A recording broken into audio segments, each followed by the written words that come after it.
Hey runners, let's talk about core strength for running. So this is something I've heard about for years and years, and we used to call it abs, and then it got fancy and called it core training. And so I just want to let's first talk about what's the core, like what's thought of as the core. And so for a lot of people, they just think it's here, like the front of their stomach. And I want you to expand your definition. So think of it like an old-timey bathing suit. Like it's literally from here, also behind, all the way down to the glute. So the whole hip is part of the core, not just the front. Your glutes are part of the core. All your postural muscles, part of the core training. Of course, your front stomach muscles. And also all of these neck muscles up here, upper trap and neck. Because what your body spends all day doing, and especially anytime you're upright, sitting, standing, is holding your head. Like everything your body wants to do is balance this guy. And what's amazing is how heavy your head is. It's like a bowling ball. And what happens is if your head is on line, right? Ears, shoulders, hips in line, you're balanced. And that's how you should stand. It's also how you should sit. It's also how you should run. And what happens is we get out of line for whatever reason. And as soon as your head is off the line, so forward is what I see the most, by the way, this. As soon as the head is here, all of these muscles, starting from the base of your head all the way down your body, are not able to work as freely because they are now being stressed, and their job is to try to bring your head back and then also try to be stability muscles, postural muscles, right? So the job they were trying to do, they are being limited. So then imagine if your head was forward and you thought that doing a bunch of abs was going to fix that. So I want to be really specific on some of the core work we do at RunRx to help you with making sure everything's online. So, and by the way, I have people like, they'll come in at RunRx and they'll have like high hamstring pain, right? I have a woman, we've just been dealing with this. So she was like, when I run, my limitation is high hamstring pain. So she's been stretching her hamstring, rolling her hamstring, icing, heat, you name it, everything for this hamstring. Well, she sent in her gait analysis and I said to her, it's actually not your hamstring.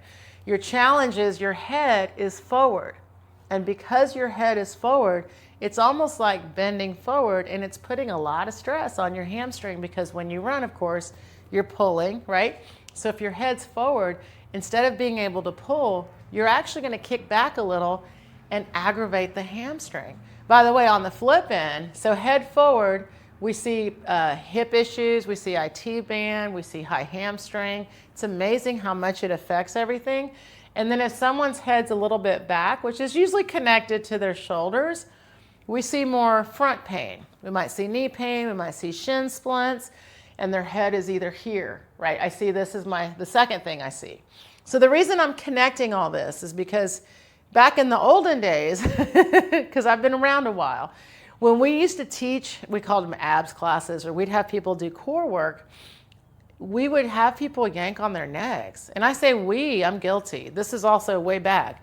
But we would have people lay down and then put their hands here and lift their head. And that is, wow, that is an incorrect movement pattern. So instead, what we've learned over the years is you want to make sure your head is always where it's supposed to be, which is ears over shoulders over hips. So what I've done for our members is I created a program. So instead of just isolating abs or core, we include, I call it hip strength, line strength, full body strength. But the idea is I want to make sure that I'm strong enough to hold this line, okay? So instead of yanking on your head, what I start everybody with is first just a glute bridge. And the reason is because you want to have, remember I said the glutes are part of the core. And they're actually the biggest muscle group of the core is the glutes.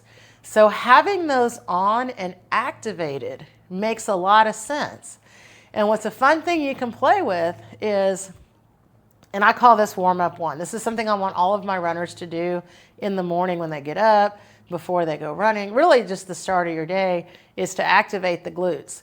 And activation means you actually can feel that they're on, right? So you're controlling the action. Like you're like, squeeze my glutes. I want to feel that they are actually both working. And then what I do is I say, now lift your hips up as high as you can. And then from here, from this lifted position, see my head's still on the ground.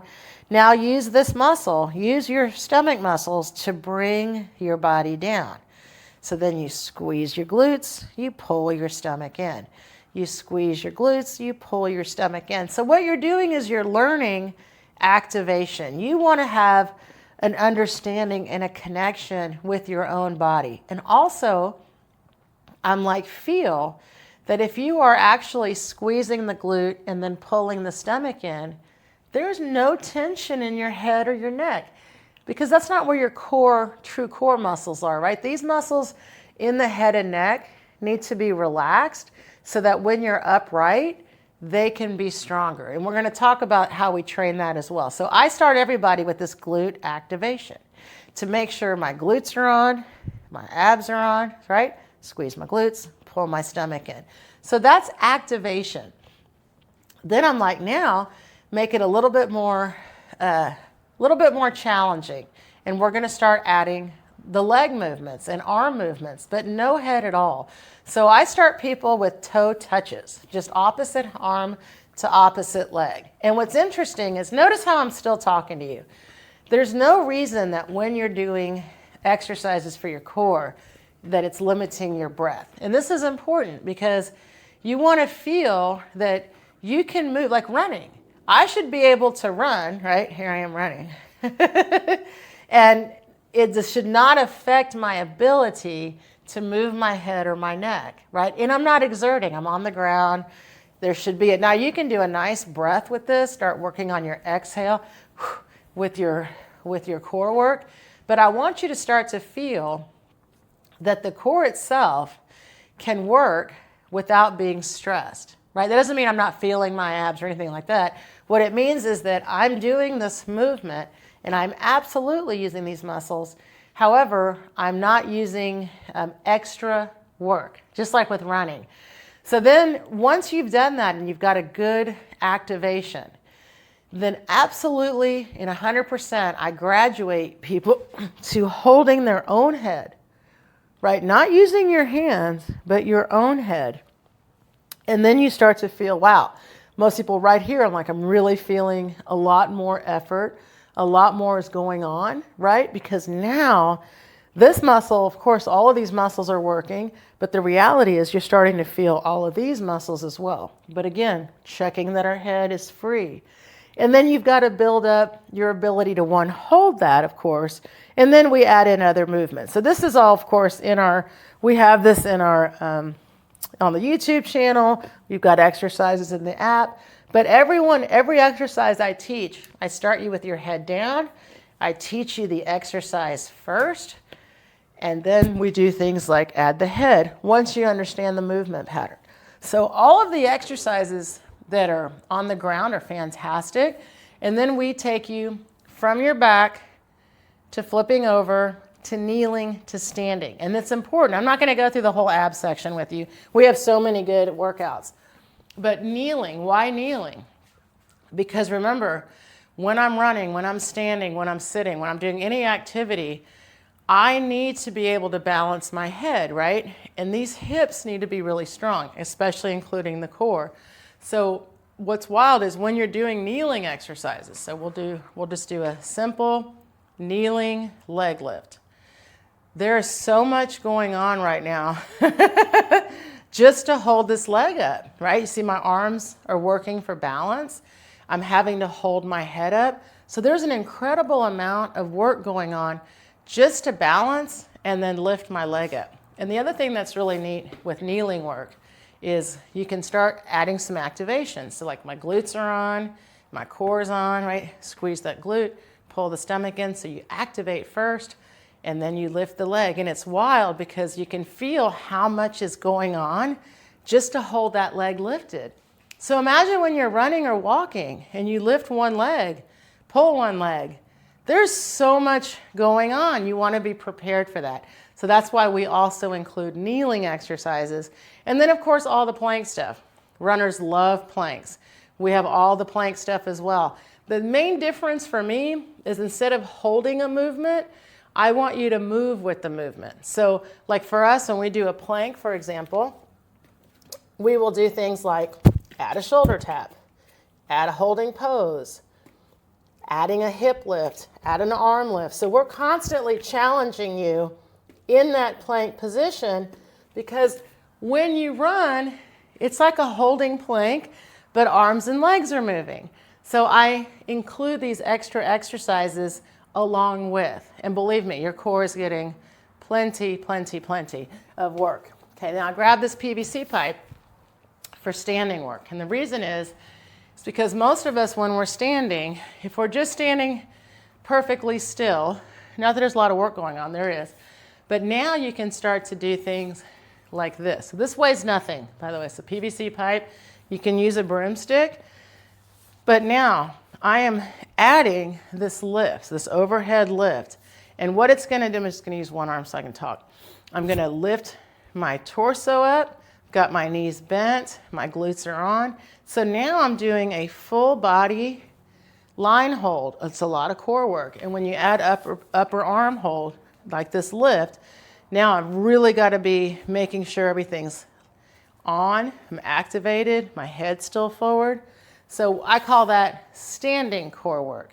And we do things like, of course, stand in your running pose. You can stand with one arm. You can stand, things like that.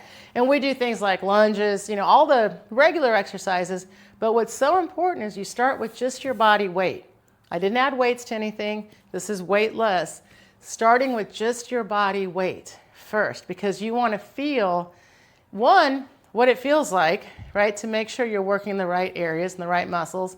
And second, please do not add weight until you feel really comfortable with just your body weight. It's the same like with running. I'm like, start with just learning to run and then up the miles once you feel more comfortable with running. It's the same with core work.